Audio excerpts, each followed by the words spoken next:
Children First on News Channel 6 is sponsored by Bridgestone. Now on News Channel 6 at 5, road work on Broad Street. How your drive to work could be affected as your News at 5 starts now. Live from Television Park, this is WJBF News Channel 6 at 5. Good evening, everyone. I'm Jenny Montgomery. Thanks so much for joining us. Coverage you can count on begins with Phase 2 of the Streetscape project in Augusta. Parts of Broad Street will be closed for the rest of the week as construction is now underway. Graham Lee has more on how that could impact your commute downtown. Paving is underway at this section of Broad Street between 15th Street and St. Sebastian Way. Traffic engineers say it's the next phase of the long-term Streetscape project for Broad Street. Construction along Broad Street has been going on since the beginning of the year, but nearby businesses say traffic has been a problem for much longer. Traffic has picked up over the past. There's a lot of businesses downtown, a lot of businesses growing in downtown, so there is a lot more through traffic coming in and out. With the increase in traffic, engineers are wanting to make the downtown area safer for driving.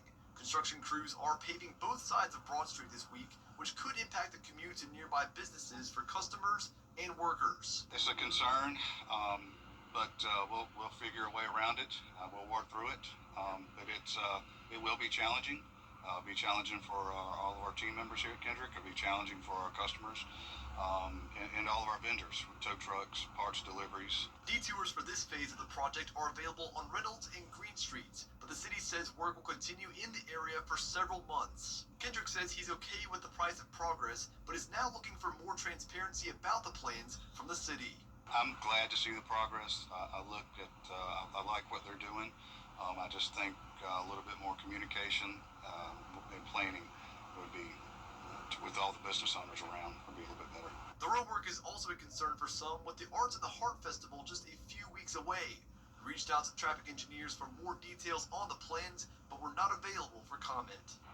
Construction on this section is expected to take a week to finish. Then engineers will focus on the section between St. Sebastian and 13th Street starting September 8th. In Augusta, Graham Lee, WJBF, News Channel 6. Chief Meteorologist Jenna Petracci joins us for a check of the weather. Jenna? Well, it's another beautiful day, Jenny, and Live Viper 6 is looking pretty much identical to how it was this time yesterday, with showers and storms off the coast to our east and then a bit more activity back towards the west. But here in the CSRA, we are bone dry. We have a lot of sunshine. This is a look at our Terry Lambert Hyundai Skyview cam over at Augusta Regional Airport. Our temperatures are on the cooler side once again today. 84 in Augusta, 85 in Millen. Thompson, you're at 81 degrees. 80 at Gibson, and 82 in Edgefield. However, conditions are at least a couple degrees warmer than yesterday when we had some places in the upper 70s. So we're seeing a gradual warming trend this week. Relative humidity still nice and low, around 30 to 50%. And you can see those winds are coming out of the northeast, continuing to bring in that drier and cooler air. Sustained winds up to around 10 miles per hour in Evans, 13 in Aiken. Occasional gusts up to around 20 miles per hour. So for the rest of this evening, we'll still have that light northeast wind with temperatures dropping down into the mid-70s by 8 p.m., staying nice and clear. Now, looking ahead, we'll see a bit of a change as we go into the end of the week. We're going to see a chance of rain on Thursday, just slightly at 20%, and then temperatures really start to heat up on Friday, back into the low to mid-90s. I'll have more details on your forecast coming up, but back to you, Jenny. All right, Jenna, we appreciate it. Thank you. Aiken County is moving forward with a major project to support firefighters. A new training center is on the way. One leaders say will be state-of-the-art. Aiken Bureau Chief Sean Cabbage-Talk has more. Phase 1 is already moving ahead, with a new training tower set to rise here off of Wire at Gun Range Roads. So this is going to be a really great addition to what we have in the system right now. It starts with a 3-story burn building.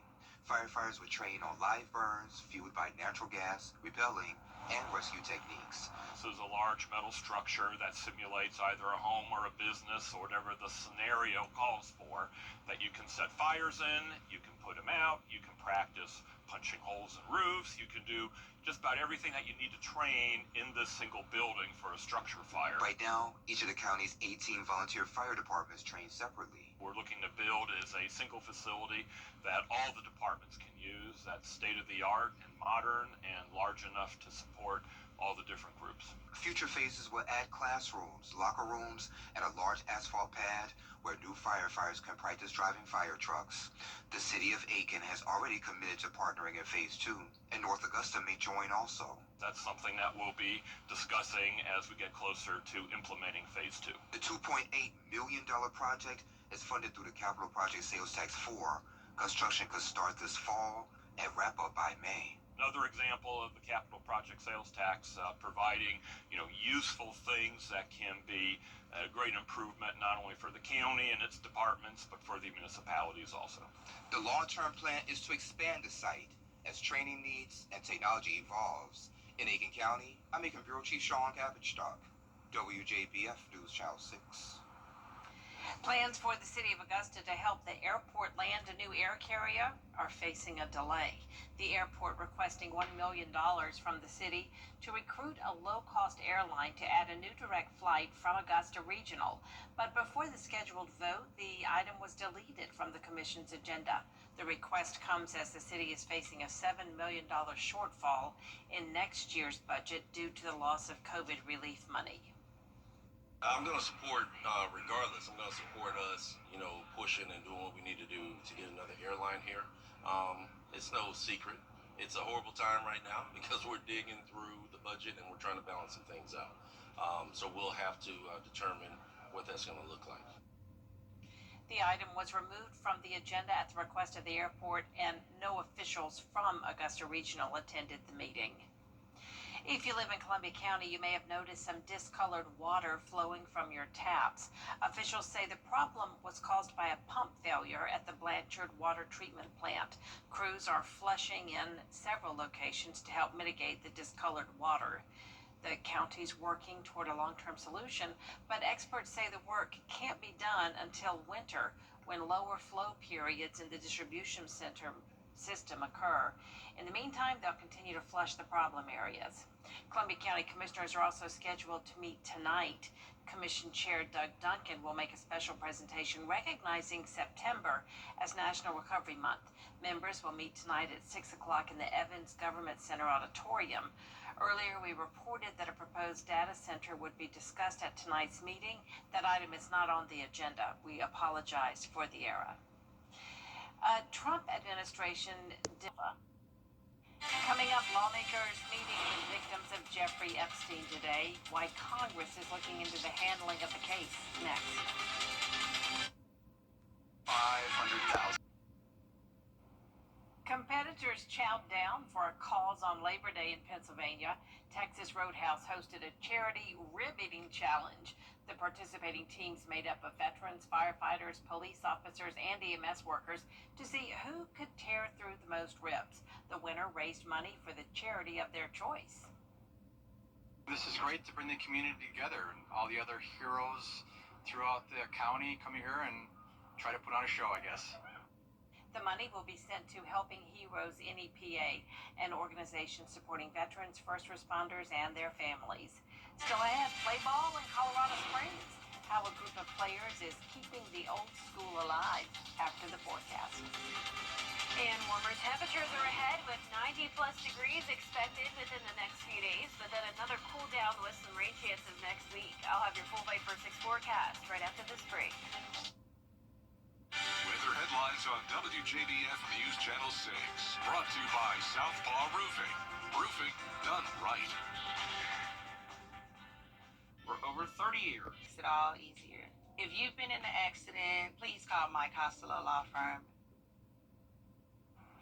Now, your most accurate forecast with WJBF Live Viper 6. Welcome back. It is a really awesome Tuesday with abundant sunshine. Taking a look at our Terry Limber Hyundai Skyview cam outside the station. Just a few clouds here and there and slightly warmer temperatures than yesterday, but still below normal by a few degrees. We're sitting at 84, only feeling like 82, and that's thanks to lower humidity today. Dew points are in the 50s, and we also have this northeast breeze that's making it feel really nice out there, up to around 8 to 10 miles per hour. So our current temperature is now down into the upper 70s there in Washington, but around 10 degrees warmer in Sylvania, checking in at 86 degrees, 84 in Barnwell, 82 in Aiken and Edgefield, 81 in McCormick. So here's our satellite and radar. We have clear skies pretty much everywhere.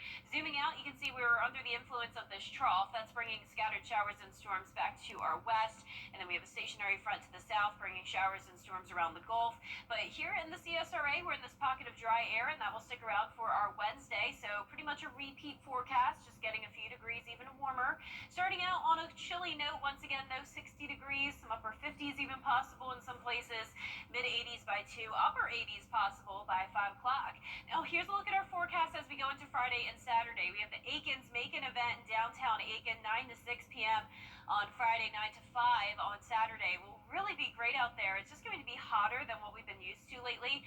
92 on Friday, 94 on Saturday. And notice the low temperature is not quite as refreshing, starting out our day in the upper 60s. And with higher humidity, it'll also be feeling a bit hotter as well. Now, for your football forecast, Friday, this is the Game Night Live game of the week down in Bamberg. We're going to be starting out hot. It's going to be toasty out there on the field. 90 at kickoff, mid 80s by halftime, upper 70s still by the time the game is wrapping up. And looking ahead to Saturday, here's our game day forecast. Athens, Atlanta, Clemson, Columbia, all pretty much showing the same thing.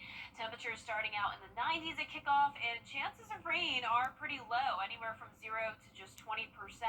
And that'll be a similar situation here in town. So notice our temperatures are on the rise. Friday and Saturday will be our hottest 2 days. The heat won't last super long, though. We are going to take a big drop as we go into next week, back into the mid-80s with rain chances on the rise. Just a 20% chance on Thursday, very slight rain chance on Saturday, and then by Monday and Tuesday of next week, we'll have a 40% chances of rain.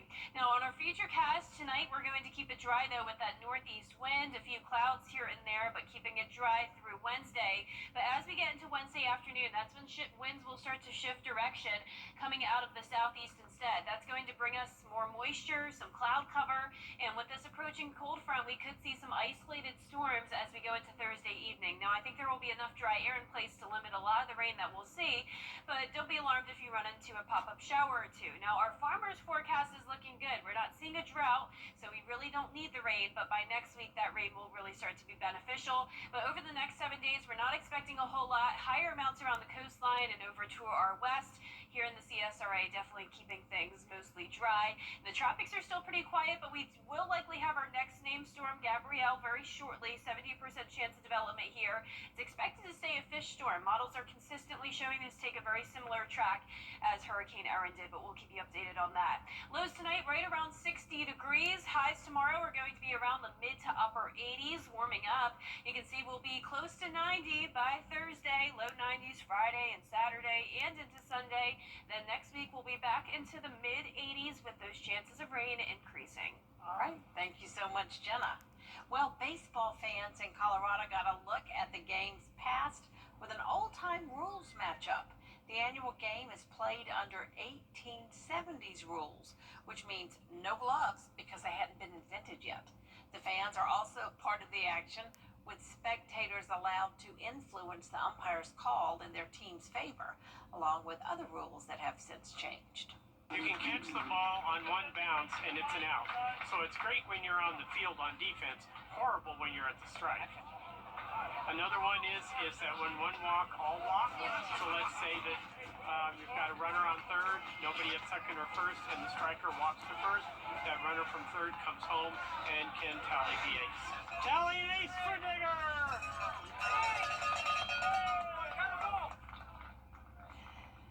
The idea began as a fun and interactive way to keep history alive. Up next, a daring rescue in a Virginia apartment. How a woman and her beloved pet were reunited after the break. I was hit by a drunk driver. Northern Virginia firefighters swooped in to save a woman's pet after it hopped behind her dishwasher, but it wasn't your typical furry friend. Ben Dennis has the story. perched on his mom's shoulder in the front of a fire engine. There you go. Chester the toucan has his neighborhood firefighters to thank after flying to his rescue this weekend. The 8-year-old exotic bird ruffled feathers after disappearing in a series of events Maria Stagliano calls clumsiness. I was cleaning my apartment and I didn't realize Chester was in the bathroom with me, and he accidentally jumped over me and fell into the toilet.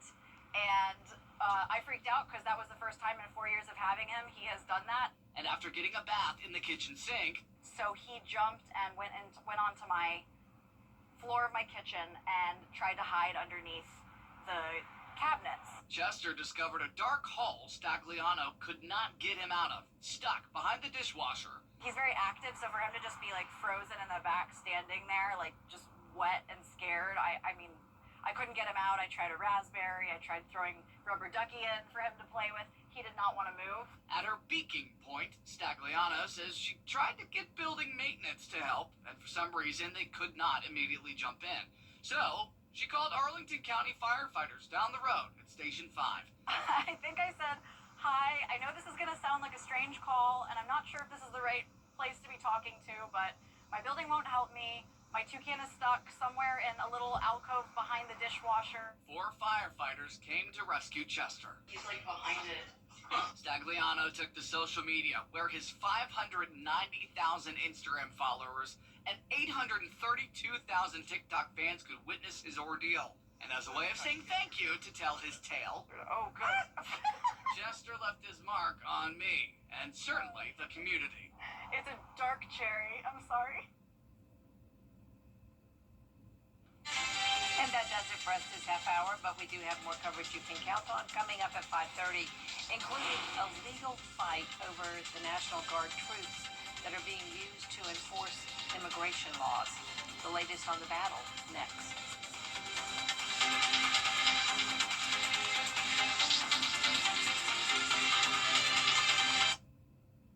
At Honda Cars of Aiken. The Live 5 for 6 Skyview Network, sponsored by Terry Lambert Hyundai. Live from Television Park, this is WJBF News Channel 6 at 5:30. Well, good evening, everyone. I'm Dee Griffin. Thanks so much for joining us on News Channel 6 at 5:30. Topping today's headlines, Aiken County is moving forward with a training center to support firefighters. It will be a 3-story burn building. Firefighters will train on live burns fueled by natural gas using rappelling and rescue techniques. SWAT and police teams will also be able to use the tower.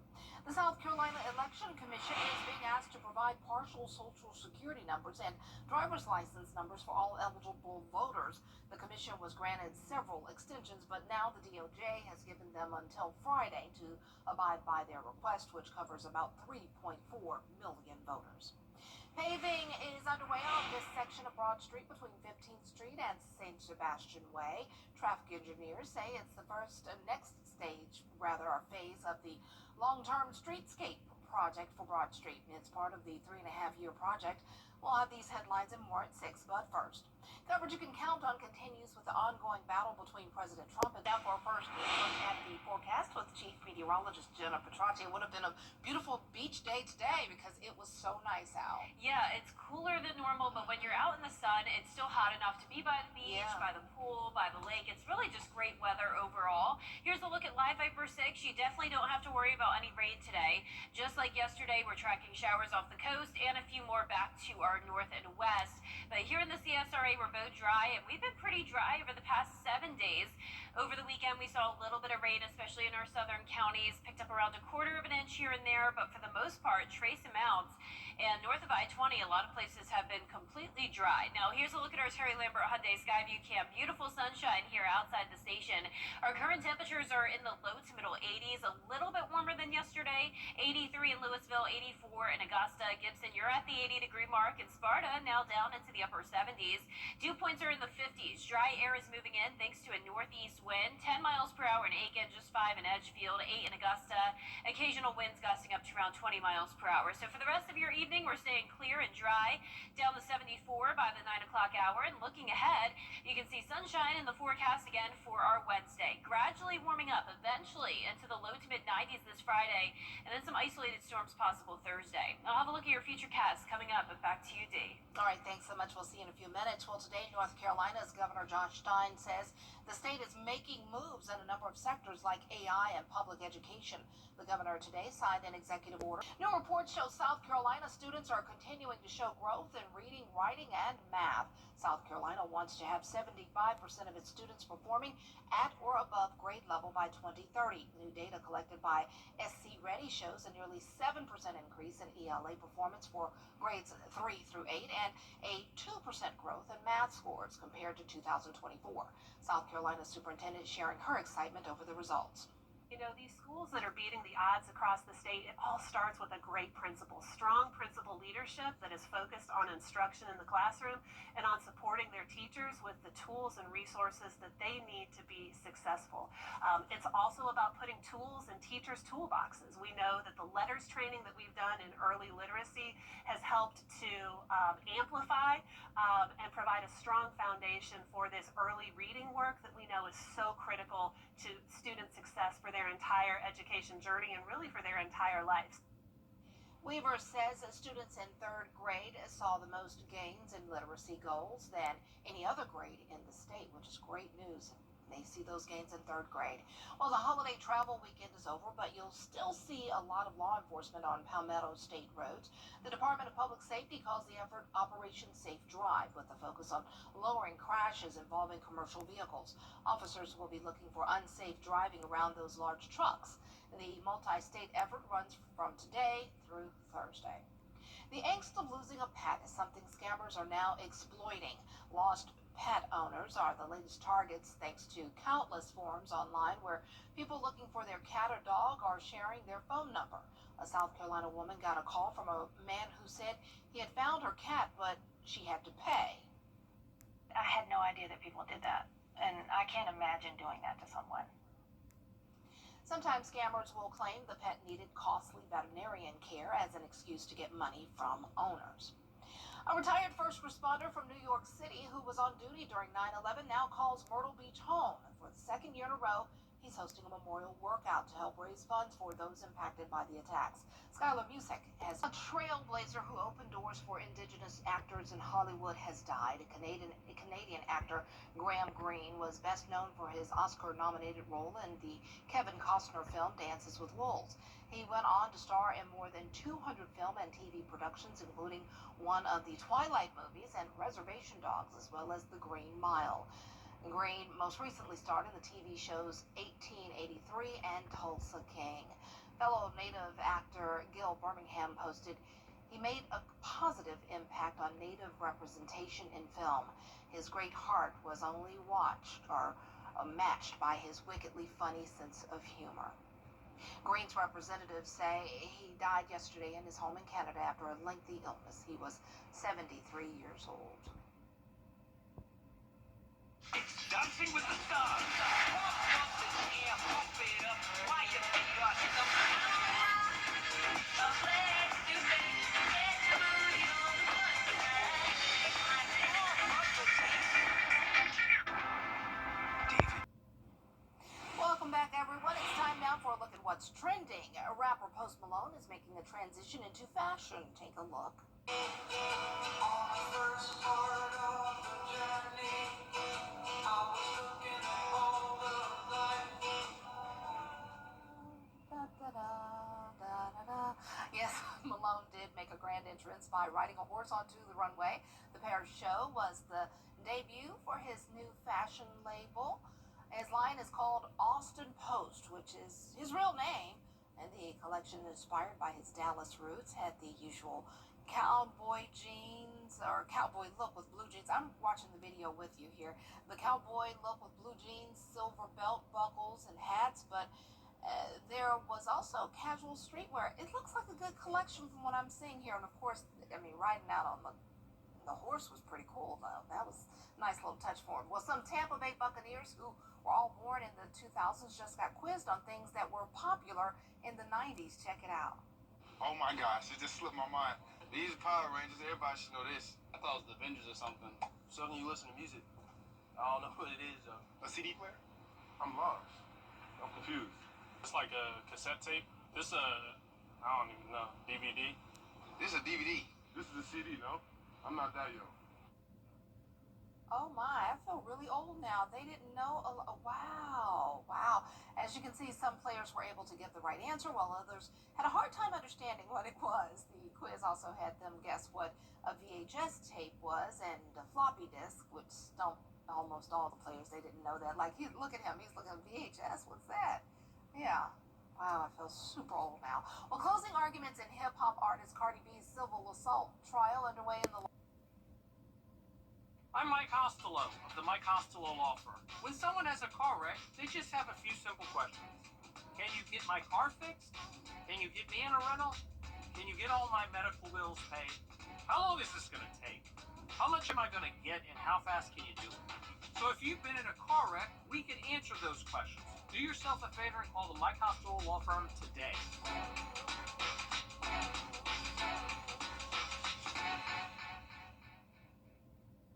How do you become the largest? You can't always choose the weather, but you can choose your weather app. Go with the most accurate and most trusted, the Live 5 to 6 mobile app. Download it today. Now, your most accurate forecast with WJBF Live 5 for 6. Welcome back. In case you were wondering, we had the 4th coolest August on record for the Augusta area when it comes to our high temperatures. Now, typically we're anywhere between 91 to 94 degrees for those average highs. We topped off at only 86.4 degrees, which is what we typically see in late September and early October. Now, here's a look at our Cherry Limber Hyundai Skyview Cam. A beautiful second day of September. 84 degrees right now, feeling like 82 thanks to dew points only in the 50s. And we have a northeast wind coming in at 8 miles per hour. So upper 70s already there in Washington. The rest of us in the low to mid 80s. Millen and Sylvania, you're at 85, 82 in Barnwell, 81 in Aiken, and Saluda, McCormick, you're at the 80-degree mark. So here's our satellite and radar. We are nice and clear, no rain in sight. We're under the influence of this trough that's bringing scattered showers and storms over to our west, and then we have a stationary front to our south bringing showers around the Gulf as well. But here in the CSRA, we're in this pocket of dry air, and that means another dry day tomorrow. Starting out on a cooler note at 60 degrees, another light jacket needed when the kids are headed to school. But in the afternoon, it'll be even warmer than today. We're seeing this gradual warming trend, and we'll be up to 88 degrees. Now for your weekend forecast, we have Aikens-Macon starting on a Friday, 9 a.m. to 6 p.m. We'll be at 92 degrees in the afternoon, so it is going to be noticeably hotter if you're headed out and about Friday and Saturday. 94 by Saturday. And look at these lows. No more refreshing starts to the day. We're back into the upper 60s, and with that, dew points are also going to be higher in the upper 60s. So it's going to start to feel more muggy as we go into the end of the week. So we're seeing this warming trend. We'll be back to above average temperatures for the first time in a month. Friday, Saturday, and then maybe even on Sunday. Then we're back down to the mid-80s by the beginning of next week as those rain chances start to increase. So just a 20% chance on Thursday, mostly dry to start our weekend, and then the rain will start to move in due to a front that will stall out over the area. So here's a look at tonight. We're going to stay dry, just a few passing clouds possible as we go into our Wednesday. Then by Wednesday evening, that's when winds will start to shift direction. We'll see a southeast breeze, increasing our moisture, meaning more cloud cover. And with this approaching front, isolated storms will be possible Thursday afternoon and evening. We're also watching the tropics. This will likely be our next named storm, Gabrielle. That's the next one on the list. Doesn't look like a concern for the CSRA, but we'll keep you posted. Lows tonight will be in the upper 50s to low 60s. Highs tomorrow will be in the mid to upper 80s. And that 10-day forecast is looking good. Rain chances will start to rise, though, starting on Sunday as temperatures go back down into the mid to upper 80s. And we'll be right back. Olympus Granite is the home of the 21. Dexter has been super important to our business growth. People think you need to have a membership and have a business license, and you don't. And you get a good quality for a better pricing than other places. Chef store, baby. It is a Viper 6 alert day as we track severe weather. The Live 5 for 6 weather team is coverage you can count on for the entire CSRA. rapper Lil Jon is turning up the heat at Venice Beach. He traded the music studio for Muscle Beach. Former rapper, now bodybuilder, made his fitness competition debut at the annual Muscle Beach Championship in California. The 54-year-old didn't leave empty-handed. He placed third in the men's physique masters over 45 competition. So big congrats to Lil Jon, and as he used to say, yeah, okay, or whatever he said, yeah. And that's all the time we have for this half hour. We'll have more coverage you can count on coming up next at 6 with Jenny. Weather headlines on WJBF News Channel 6. Brought to you by Southpaw Roofing. Roofing done right.